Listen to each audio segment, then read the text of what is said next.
Thank you, Dr. Henry and Dr. Cherian. I'm just going to show you a very small CD just to highlight a point. How do we manage, how do we do renal angioplasty in patients who are at high risk of contrast-induced nephropathy and also at a risk of embolism into the renal vasculature leading to renal failure. Now, this is our experience of a renal artery stenting using gadolinium contrast. Gadolinium contrast and distal protection devices while we do renal artery stenting. Now, just to show you a prototype patient, is an 84 years old patient with a history of bypass about 5 years back, left ventricular dysfunction, ejection fraction of 25%. And this patient presented with uncontrolled hypertension, recurrent LVF, and deranged renal functions, a urea of 94 milligram percent and creatinine of 2 milligram percent.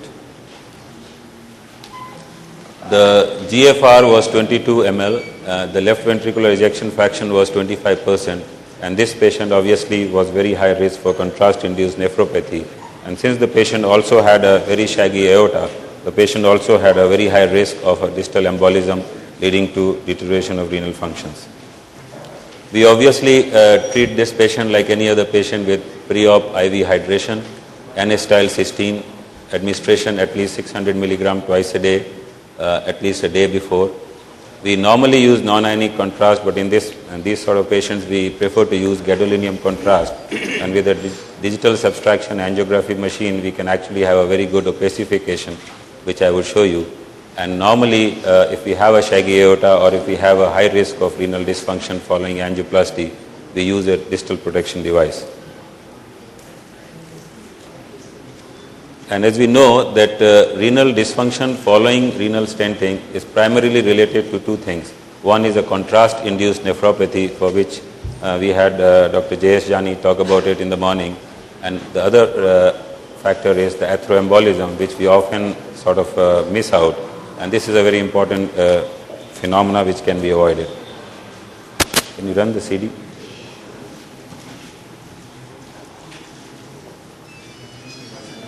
Now, this is an angiogram of a patient, the same patient with a 90% ostial stenosis of the right renal artery. And we plan to do this case under gadolinium contrast and distal protection device. And this is, we have put a distal protection device. This is the EPI filter. Next.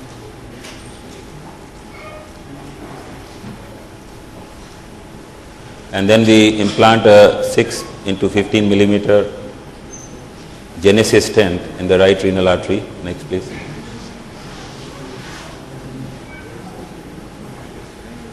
And then we pass in the retrieval sheath and we draw the distal protection device.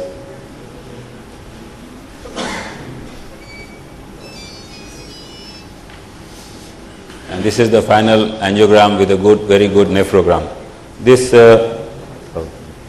is a very simple technique. I mean, there's nothing great in the technique, but this is just to show that we can actually treat these patients of renal dysfunction and a very severe LV dysfunction, which are very high risk of contrast nephropathy and atheroembolism, in a very simple way, and actually most of these patients do very well. This is our result. Now, out of the patients, renal artery stenting patients with renal dysfunction, this is our personal experience. Total number of cases which we did is 49. Of this, about 27 patients had less than 25% GFR. 21 patients had severe left ventricular dysfunction, ejection fraction of less than 20%, and 18 of them had shaggy aorta. We gave IV hydration to all our patients. We used iso or smaller contrast or non-ionic contrast in 28 of our patients. We used gadolinium contrast in 21 patients, and we used distal protection in 20 of our patients. In terms of results, we just had one patient of this 49 patient cohort who actually had a deterioration of renal function. The renal functions actually improved after renal artery stenting in 25 patients out of 49. There was no change in renal functions in 23, and there was a clinical improvement in hypertension and pulmonary edema in 44 out of 49 patients. So in conclusion, renal artery stenting can be safely performed in patients with renal dysfunction and in patients at high risk of contrast-induced nephropathy using gadolinium contrast, and also in patients with risk of distal embolism using a distal protection device. Thank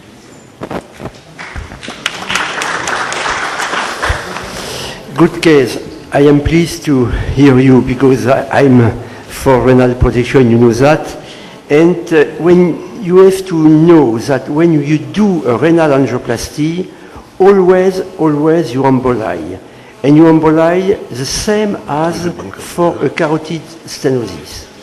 And we did study with different protection device. We can remove the same number of debris in a renal artery than in a carotid. That means in a carotid, you see when you have an embolism, you have a stroke, you have a TIA. In a renal artery, you don't see anything. You see when you look at the creatinine, the GFR. But at the moment, no pain, nothing to do. But you have to know that you emboli a lot. And with the last protection device we used in renal, the FiberNet, we removed the mean number of debris we removed was 8,000 debris. After a renal stenting, simple renal stenting, we remove 8,000 debris. You imagine the number of capillaries, small artery we can close when you place a stent. So it's important to protect at least all patients with renal insufficiency or limit renal function. You agree with that? Definitely. 2 points, Michel, I just want you to expand on. I know you've been a great proponent of distal protection in renal angioplasty. We don't have randomized data on this issue.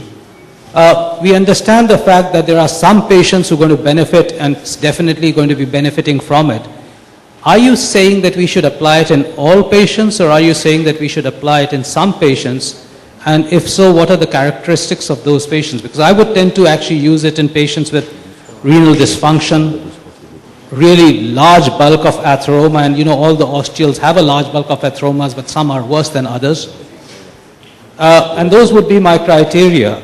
So impaired GFRs, obvious renal dysfunction, and extremely friable large bulk of atheroma. Would you say that it should be applied to everybody? We don't know, but in the future, maybe yes. Because it's impossible to say that we deteriorate a patient. If you have a patient with a GFR 100%, you place a stent, the GFR will be maybe at 90%. You don't have any renal insufficiency, but you deteriorate a little bit. The problem is for the patient with limit renal function, a GFR at 60%, for example, or 55.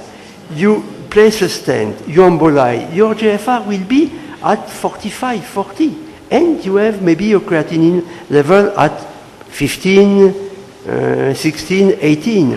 It's not important renal function deterioration, but you deteriorate. When you look at all published data, you deteriorate the renal function in 25-30% of the cases. That's a lot. And in Zeller series, even in patients with normal renal function, the renal function was deteriorated in 33% of the cases. So the answer, I can't answer, but the best is to protect anyone. You protect, I hope, any carotid stenosis. It's, for me, not ethical to do a carotid angioplasty without protection. So maybe in the future, it will also not be ethical to do a renal stenting without protection. But I know in India, in Europe, in a lot of countries, it's too expensive. The problem is money. But if you don't have the problem of money, believe me, protect anyone. Michel, there would be another couple of issues when we talk of renal stenting. One is the renal artery tends to branch a little bit too early. It's not like carotid that you get a good landing zone. So you may not be able to protect embolization into all the arteries. Secondly, the conventional stents that are available just now, proximal to the stent, proximal to the protection device where the stent is going to come, that segment is generally very small in renal artery. So it's not that it's possible to use protection device in all cases. And thirdly, Holden series, I think Ashok, that's for your question, that almost 97% actually improved or remained stable following stenting, which I think is never achieved when we do it without protection. So I guess there is a reason. So solitary kidneys with critical stenosis, I think becomes a very strong indication to do with protection device. Yes, I agree. We have limitation for the protection with the current protection device. But with the new protection device, like FiberNet available now on the market, we need a landing zone of 10 millimeters. That's all. So we can protect a lot of renal artery, renal stenosis, renal kidney. Which is this protection device? Excuse me? Which protection device? FiberNet, the new protection device. It's now available on the market. It's CE marked, it's FDA approved, so we can use this protection device. And in renal, it's fantastic. Because the landing zone needed is 10 millimeters, 1 centimeter. So we can protect a lot. But I agree with AngioGuard, with FiberNet, with filter wire, and with filter wire, it's 5.5 millimeter in diameter. So if you have a large renal artery, you can protect correctly. But for this artery, it was an artery of 5 millimeter. Yeah, so this was a 5 millimeter. So it was good. Can I just add here that, as a nephrologist, that the serum creatinine, this was a very well-selected case. The serum creatinine should not be very high. The cutoff could be 3, some texts say 4.5 milligrams per deciliter. And the other thing is the kidney size. We must assess the kidney size. If the kidney size are almost normal, then the outcomes will also be good. And then a word, so kidney size is important and the level of serum creatinine. And the other thing, contrast-induced nephropathy, the cornerstone would be adequate hydration. The role of N-acetylcysteine is still doubtful. So we cannot, lower the hydration level. The old hydration level stands very good even today. Just one more point, Dr. Sareen, that you're on the panel. It's very good because I just don't want everybody to go away with the impression that gadolinium is innocuous. No, it's not. Now it's known that gadolinium is not innocuous. Yes. Gadolinium also is toxic. Is toxic to the kidneys. Less than the other radiocontrast agents, but it is definitely toxic. See, gadolinium is having two problems. One is now recently, there's one is a fibrosis. There's nephrogenic systemic fibrosis. That's a very severe disease. And second is, as of now, what we are doing, if there is a moderate to severe degree of renal failure, if you are having creatinine which is more than 2.5, gadolinium is not very safe. But if you are having mild renal failure, the creatinine is less than 2.2, then we can go with the gadolinium very well. Actually, that's what I was saying. See, with 10 cc of gadolinium that we use for an MR, we can get nephropathy-induced fibrosis, which is like scleroderma. And you can be sued for that. I'm just trying to make your mind open to this fact. So don't think that Gado is safe. Actually, in our center, we use carbon dioxide all the time. I mean, it's a very simple way, and we have trained a lot of people to use it, which is still the safest thing.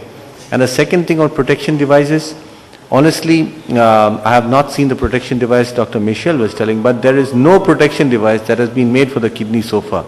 And sometimes I think we just do it because it looks more grand, and but the device is not made for the kidneys. There is hardly any purchase. Your support is terrible because you tend to push, and just like what we heard now, half the time we protect 50% of the kidney, so what are we achieving? So I guess, even now there is no definite scientific data that this does help. I think so much is on the technique, how elegantly do it, how safely you do it, and how well trained you are to do these difficult ones. I think that is as important or even more important than putting a protection device and doing a messy procedure trying to dive devices, because you realize that support is hardly there. The wires that come, except for of course the spider, you have to use the wire that comes with it. It's not a great wire to do anything actually. There are a lot of limitations. So anyway, I guess that it's a good procedure, well demonstrated, but remember that there are a lot of gray zones in this. And gadolinium, if you want to use, remember the fact that if you're crossing 2.5, you may end up with an irreversible disease that is worse than the original disease itself.